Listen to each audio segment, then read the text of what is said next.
Todos precisamos de certo combustível para continuarmos nessa missão e construirmos um futuro mais sustentável, e eu me refiro aos mecanismos de reconhecimento de alavancagem.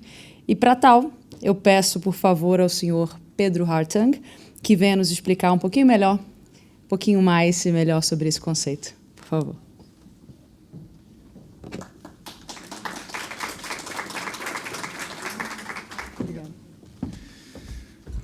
Boa tarde a todas e todos. Um prazer estar aqui com vocês essa tarde para discutir um case do Alana, que é um ecossistema de organizações com raízes brasileiras, mas também com uma fundação baseada nos Estados Unidos, a qual eu presido, para que a gente possa contar para vocês a nossa parceria com a X-Prize Foundation para criar o prêmio Rainforest, que é o prêmio que a gente desenvolveu já há 5 anos sobre florestas tropicais, e contar um pouco dessa jornada já há 5 anos com essa organização que possibilitou uma série de elementos que a Ipsos acabou de apresentar, e tem sido uma jornada muito interessante. De toda forma, já começando aqui para a gente economizar o nosso tempo, há 5 anos atrás, a gente, como esse ecossistema de organizações, avaliou que existia um gap informacional no que a gente chama hoje de tríplice crise planetária, que é formado pela ONU, que eles apontam de crise climática, a crise de poluição e também a crise de perda de biodiversidade. E esses 3 elementos, né, desses elementos que ameaçam a vida na Terra, um deles a gente já ouviu bastante, inclusive a COP do clima é super conhecida, muita gente daqui dessa sala vai para agora Abu Dhabi, Dubai, participar dessa COP, mas existe também a COP da biodiversidade, que talvez não é tão conhecida, mas é tão importante quanto. E nós, no Alana, no nosso portfólio de investimento, de filantropia, a gente olha para essa crise pelo recorte da natureza, entendendo a importância de como elas se relacionam e como a gente pode fomentar essas 3 dimensões de formas diferentes. E olhando para isso, e olhando para as informações que a gente tem sobre essas 3 crises, existe um gap informacional muito relevante, que é sobre biodiversidade, e entender mesmo como fazer o monitoramento desses dados de biodiversidade no mundo. A gente tem o PPT, será? É o outro. Como que a gente poderia conhecer o que existe de biodiversidade, especialmente numa floresta tropical, que traz para a gente desafios enormes. Não só na Amazônia, que é a maior floresta tropical do mundo, mas também em outros países, como fazer um mapeamento do que existe na floresta.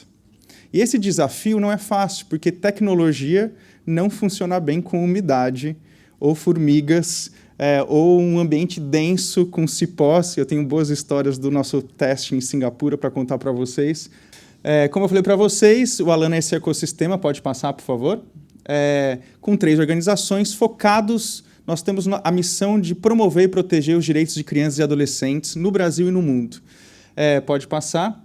Eu falo como responsável pela Alana Foundation, que é uma organização de filantropia sediada nos Estados Unidos, mas com raízes brasileiras, de uma filantropia familiar, que entende o papel do investimento social privado como também um papel de poder financiar iniciativas que muitas vezes outros atores não conseguem, e assumindo riscos estratégicos e de resultado desses financiamentos para que a gente possa dar saltos, inclusive tecnológicos, de pesquisa. Pode passar.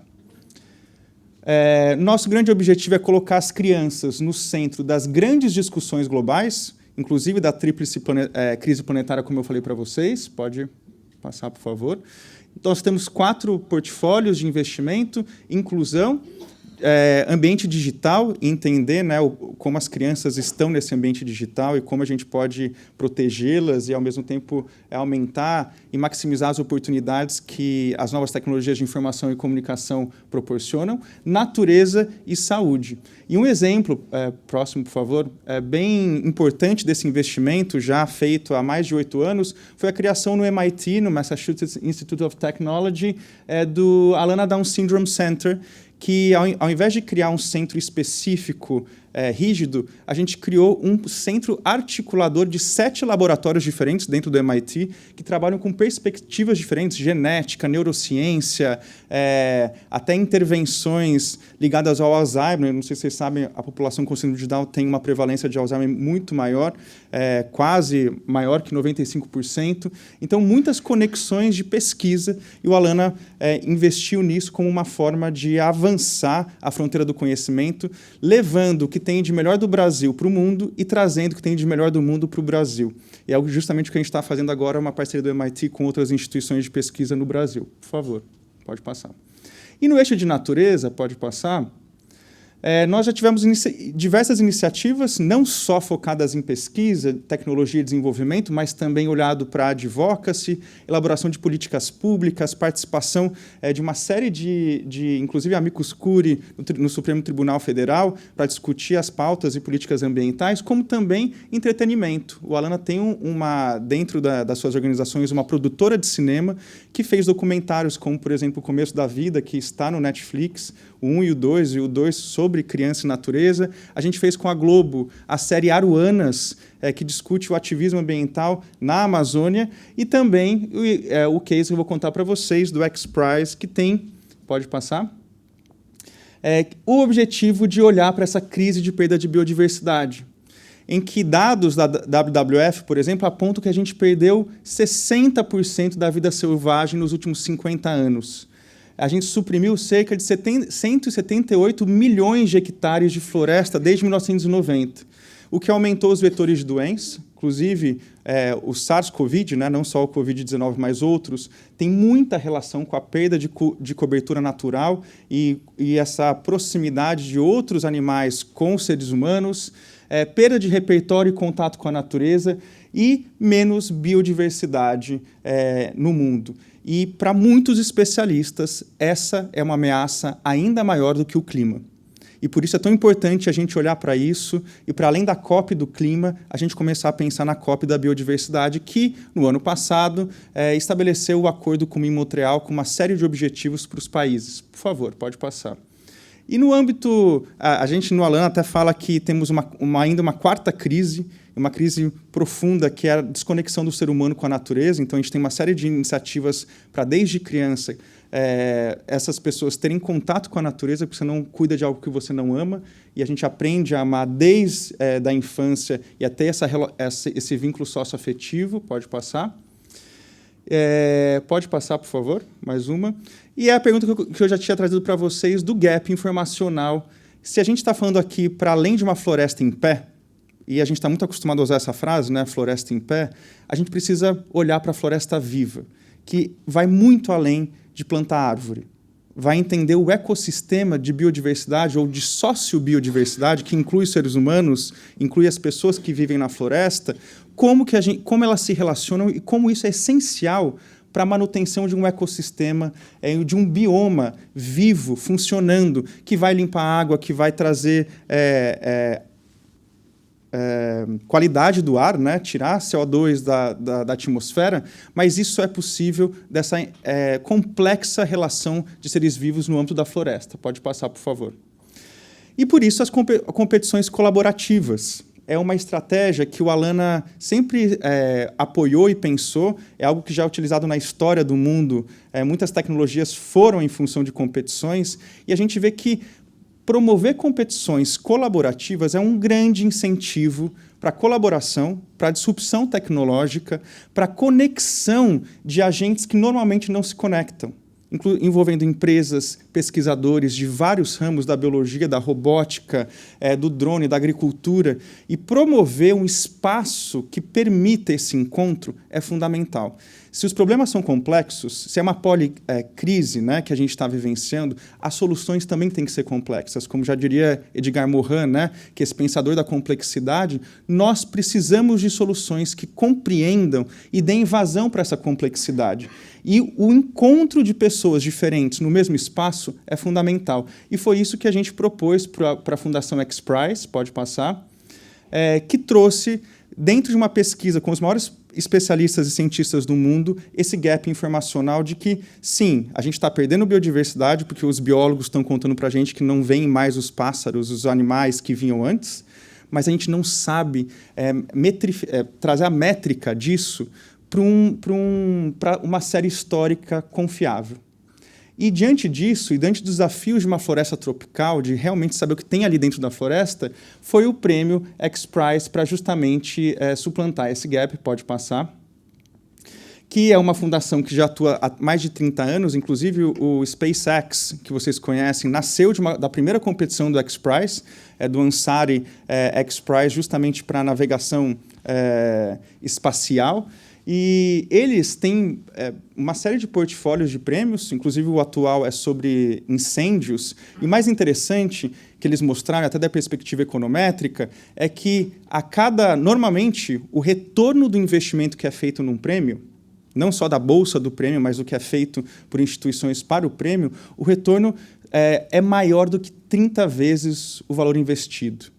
Porque quando se coloca um prêmio sobre um tema e se movimenta todo um grupo de organizações, pessoas, pesquisadores, existe a criação de um mercado, a criação de uma discussão no entorno desse tema, e muitos dos projetos que competiram para esses prêmios, acabam virando iniciativas viáveis para implementação em diversos setores da vida social, empresariais, governamentais, de pesquisa, e foi isso que a gente buscou alavancar no tema da biodiversidade de florestas tropicais. Por favor, pode passar. O nosso objetivo é uma competição de $10 milhões em 5 anos para aprimorar nossa compreensão de florestas tropicais ao redor do mundo, com o objetivo de descobrir o que tem na floresta, conhecer melhor o que tem e proteger, por meio de uma série de tecnologias que normalmente não são aplicáveis. Ah, ótimo, maravilhoso, agora fica mais fácil. Várias tecnologias que normalmente não são aplicáveis ou não são conhecidamente aplicadas nesse espaço de floresta. Eu vou contar para vocês um pouco, eu acho que não está funcionando, agora foi, do nosso prêmio, que originou, na verdade, uma inscrição de 300 equipes de 70 países que se inscreveram no prêmio, mostrando a importância da gente trazer a atenção de um tema que atinge normalmente países do sul global, e países mais pobres, que não têm muitas vezes condições de desenvolver as tecnologias necessárias para a proteção dos seus biomas, e fez com que muitos pesquisadores que não têm nem experiência, muitas vezes, em florestas tropicais, olhassem, a gente atraísse mentes e corações para olhar para um espaço que eles não estão acostumados. Depois disso, depois de uma intensa seleção de mais de um ano, a gente chegou em 15 semifinalistas de 10 países diferentes que, este ano, fizeram os testes da semifinal em Singapura, na Floresta Tropical de Singapura, e que a gente teve a oportunidade de ver muitos cientistas de diversas áreas. Cada equipe tem cerca de 40 ou 50 pessoas envolvidas, de vários países ao mesmo tempo. E esses pesquisadores que muitas vezes nem saíram do laboratório, nunca tinham testado as suas tecnologias, que já estavam há anos desenvolvendo, tiveram a oportunidade de testar isso no solo, no território, e entender como que robôs, drones e formas como, por exemplo, o DNA ambiental poderiam ser aplicados na floresta tropical e como a gente pode conhecer mais esse espaço. E aqui uma notícia desse ano, nós levaremos a final desse prêmio para o Brasil, que será em 2024, em meados de 2024, com o apoio do governo federal, a gente conseguiu, e também do estado do Amazonas, conseguiu levar o prêmio e possibilitar que esses pesquisadores internacionais entrassem em contato direto, não só com o governo brasileiro, para esse diálogo, intercâmbio técnico de cooperação, como também com os pesquisadores brasileiros. Tem uma equipe na final brasileira que está disputando, e muito bem, esse espaço, e a gente espera que esse encontro, na verdade, global, dessa rede de cientistas, possa apoiar os países com florestas tropicais para proteger esses biomas que não só afetam diretamente a vida naquele espaço, mas a vida do planeta inteiro. A gente sabe aqui a importância da Amazônia, o que ela significa para o mundo, não só como elemento decisivo da biodiversidade, mas também decisivo para o clima. Sem a Amazônia, a gente tem uma bomba, de CO2 no mundo, dessalinização da água dos oceanos, o que gera um efeito cascata. Então, olhar para a maior floresta tropical que a gente tem no planeta, que é a Amazônia, é fundamental e é um ponto central deste prêmio. Então, levar a final para o Brasil foi, sem dúvida, algo fundamental. E como é que funciona? Qual é o objetivo? O objetivo é testar. Então, essa é uma competição, diferente de outros prêmios mundiais, a gente não só reconhece o que existe. O XPRIZE ajuda a desenvolver tecnologias.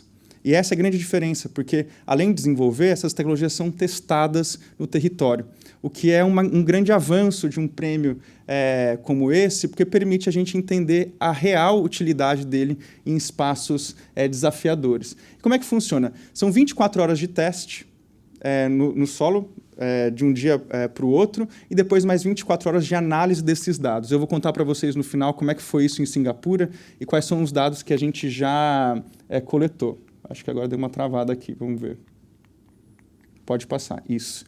E o prêmio de 10 milhões de dólares é dividido ao longo do tempo, então não você recebe um valor justamente para desenvolver essas tecnologias, então o primeiro vai receber 5 milhões, o segundo 2 milhões e o terceiro 500 mil, mas as equipes já receberam os prêmios de semifinal e final para ajudar no desenvolvimento tecnológico.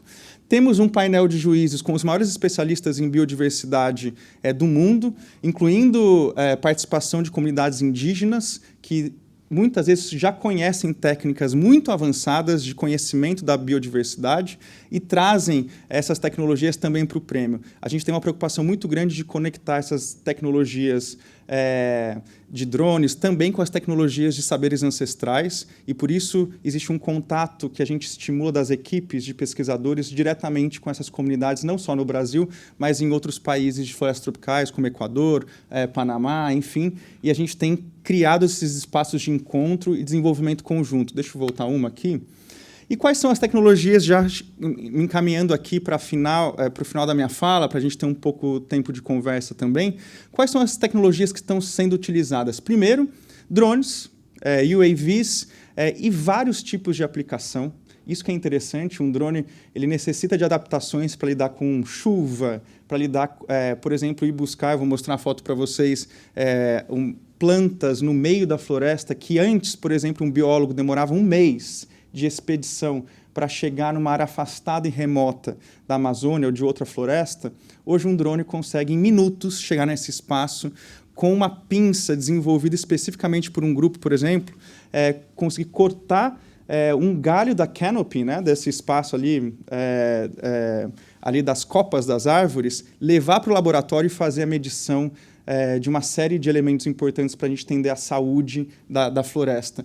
Outros são veículos rovers e robôs que entram na floresta para coletar serrapilheira, para coletar uma série de outros animais, por exemplo, insetos, depois trazem de forma autônoma também para esses laboratórios. Enfim, uma série de sensores remotos que podem ser utilizados, estão sendo utilizados pelas equipes. E eu vou mostrar um pouco para vocês aqui dessas tecnologias. Aqui, foi em Singapura as fotos, né?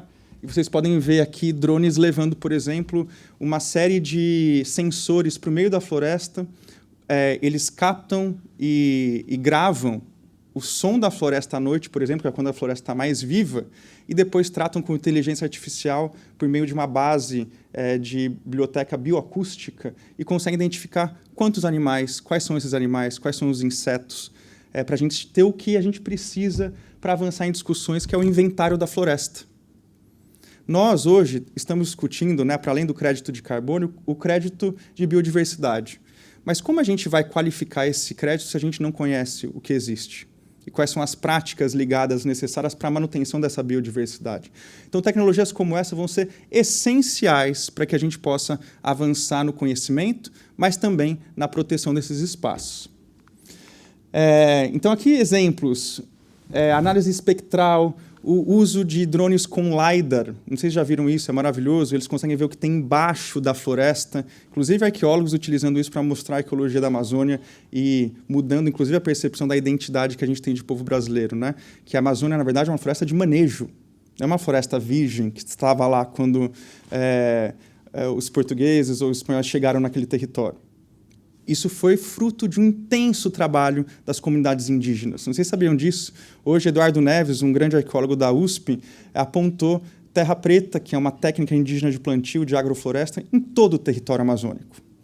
E essas tecnologias como o LiDAR, que está sendo utilizado no prêmio, para a gente entender o solo amazônico, também foi utilizado em trabalhos arqueológicos, de sensores colocados em copas de árvore, dentro da floresta à noite, junto com robôs ou veículos automatizados. Também diferentes formas de armadilha, né, para a gente pegar insetos, catalogá-los, entender esses animais e a distribuição deles no ecossistema da floresta tropical. Câmeras de alta definição tiradas por drone que conseguem identificar de uma distância grande quais são as folhas que estão ali. E, em cima disso, identificar quais são as árvores. E possibilitando que a gente tenha, portanto, um inventário muito mais interessante do que somente imagem de satélite. Porque hoje, por exemplo, a proteção que a gente tem de alguns mapeamentos, inclusive lá no Brasil, é apenas imagem de satélite, o que só mostra a cobertura ou não vegetal, mas não mostra a complexidade de interações que a gente tem naquele ambiente. Câmeras termais, análises, né, de outros elementos, e esse daqui, que é uma tecnologia super interessante, com base em PCR, que é o DNA ambiental, que é a possibilidade de você, por meio somente da avaliação de uma serrapilheira, entender quais animais passaram por ali. Eu não preciso ver mais o animal, eu consigo, por PCR, identificar o DNA dele. E com todas essas tecnologias que já foram utilizadas e vários desafios que a floresta tropical apresenta, em Singapura, nos testes da semifinal, e nesse ano todo as organizações já estão se organizando para desenvolver ainda mais, né? Eu já vi, eles querem agora coletar água, coletar uma série de outras formas, então drone com pipeta, drone com uma série de outras aplicações. Nos semifinalistas, os 13 semifinalistas, a gente conseguiu, portanto, em 24 horas de coleta e 24 horas de processamento, ou seja, 48 horas, identificar, foram mais de quase 1.500 observações, 2.000 identificações e 407 espécies numa área específica em Singapura. Isso é muito rápido. Para quem conhece pesquisa biológica, que antes tinha que subir na árvore, um mês de expedição.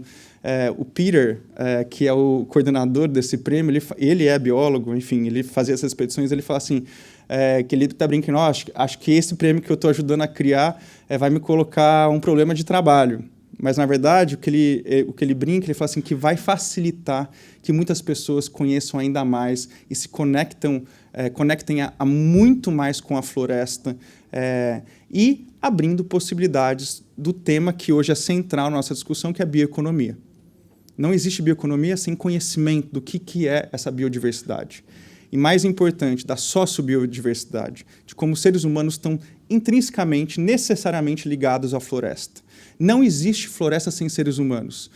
Mas o que a gente precisa fazer para superar esse gap, que é nosso, na verdade, é conhecer melhor essas relações. Então, termino aqui convidando vocês para que conheçam mais o XPRIZE, pode passar, e também os desafios que a gente tem colocado para as equipes de conexão com as comunidades tradicionais e como, inclusive, essas comunidades podem absorver as tecnologias. E esse acho que é o grande ponto que a gente gostaria depois de aprofundar com vocês em outras conversas, é como financiar posteriormente essas tecnologias para que elas sejam democratizadas.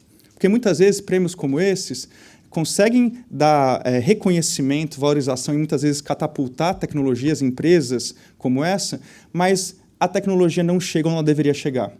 E aqui a gente está falando de países que muitas vezes não têm condições de arcar com essas tecnologias para a proteção dos seus territórios. Então, acho que esse é um desafio comum para a gente pensar e para a gente olhar juntos de como o setor privado, o setor público pode também olhar para essas novas tecnologias e absorvê-las de forma que contribua para a manutenção não só da biodiversidade, mas do clima e da própria qualidade do ar. E, para isso, a gente acredita muito no Alana que o caminho também é olhando para as crianças. Então, última provocação, já que é um fórum sobre ESG, é a gente olhar de forma interseccional para crianças e seus direitos. Não é criar novas métricas de ESG já existentes, mas nas que vocês já têm, olhem para as crianças nas comunidades que vocês atuam, porque a partir disso a gente pode encontrar soluções muito mais eficientes. Nós do Alana, em todas as organizações, acreditamos que um mundo melhor para as crianças é um mundo melhor para todos nós. E, portanto, um mundo em que a gente consiga trazer essas tecnologias do futuro, né? O XPRIZE é isso, a gente pega a tecnologia que ia demorar 10 anos para desenvolver e traz para o presente, essa proteção, essa tecnologia que ela vai possibilitar um mundo melhor para as crianças e, portanto, para todos nós. Muito obrigado.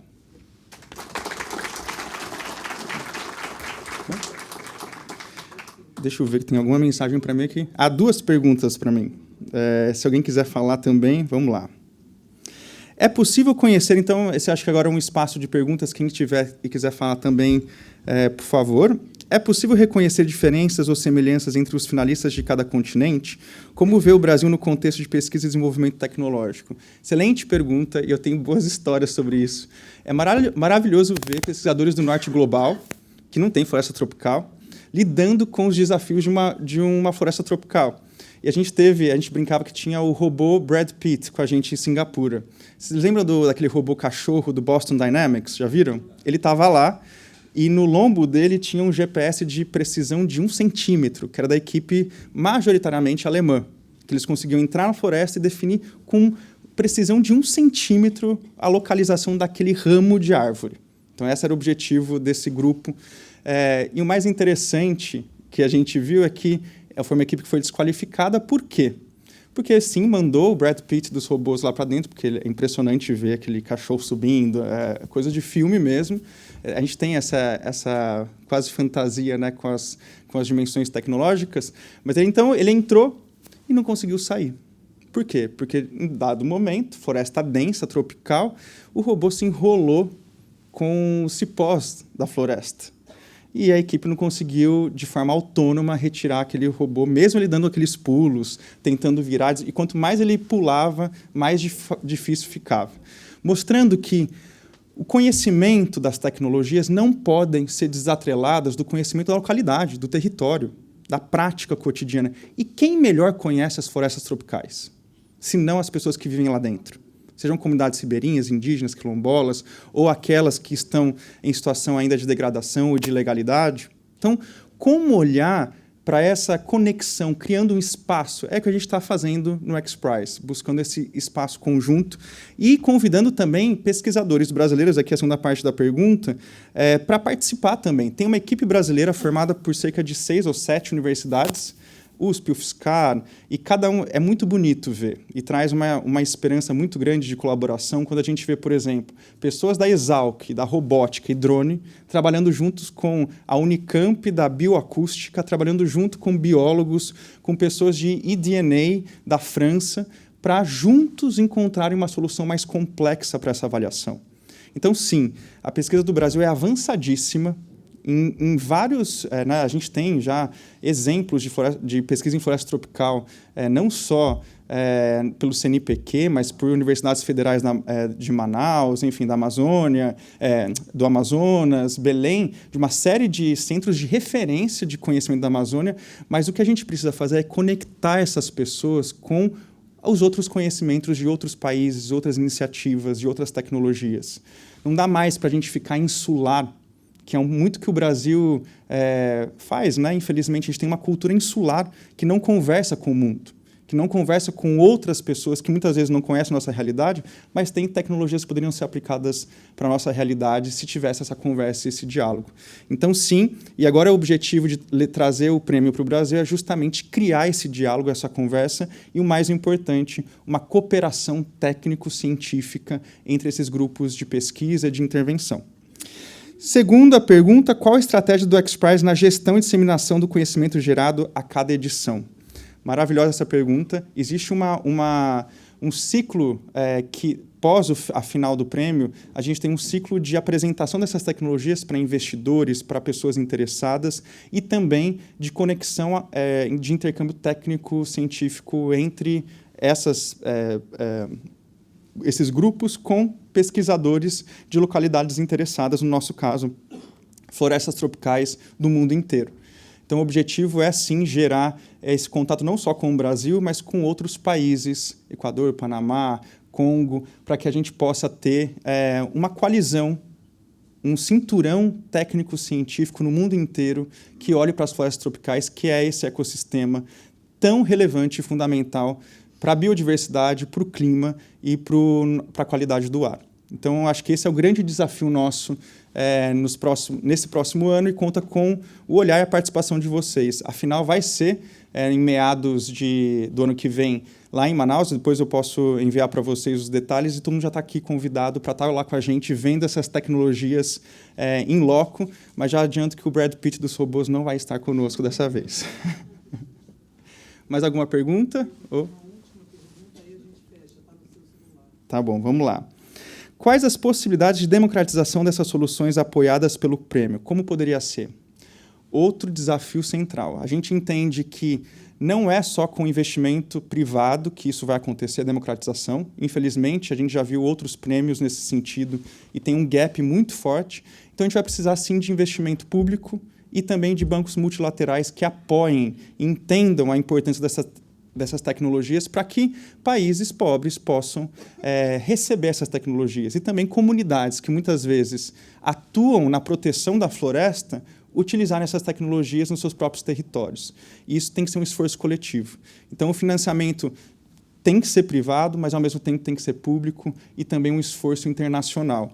É fundamental que os países que hoje possuem muitos recursos, e essa é a discussão da COP, né, da COP do clima, possam também assumir pagamentos por serviços ambientais relevantes nos nossos territórios. Então, quando a gente fala aqui de proteção de florestas tropicais, não é só uma atividade do Brasil essa proteção. Apesar de ser uma floresta soberana nossa, tem que ser um esforço coletivo global para que existam formas de pagamentos por serviços da natureza. Eu nem gosto de falar de serviço da natureza, parece que ela está prestando um serviço para nós. Mas, na verdade, benefícios socioambientais desses biomas tem que ser um esforço coletivo de todos nós. Comunidade de países, comunidade de bancos multilaterais, privados e comunidade também de empresas e setor privado. Acho que só assim a gente vai conseguir, estabelecendo esse horizonte partilhado, conseguir enfrentar essa crise que não é simples. Quando a gente fala de perda de 60% da vida no planeta Terra, da diversidade dessa vida, é algo muito sério, porque cada um desses elementos contribui para a saúde nossa de todos os dias. Medicamento vem da onde? Da floresta. Água pura vem da onde? Da floresta. Ar puro vem da onde? Da floresta. Então, a gente está falando sobre a nossa sobrevivência. Muito mais do que necessariamente somente a manutenção dessa biodiversidade. Acho que é isso. Muito obrigado.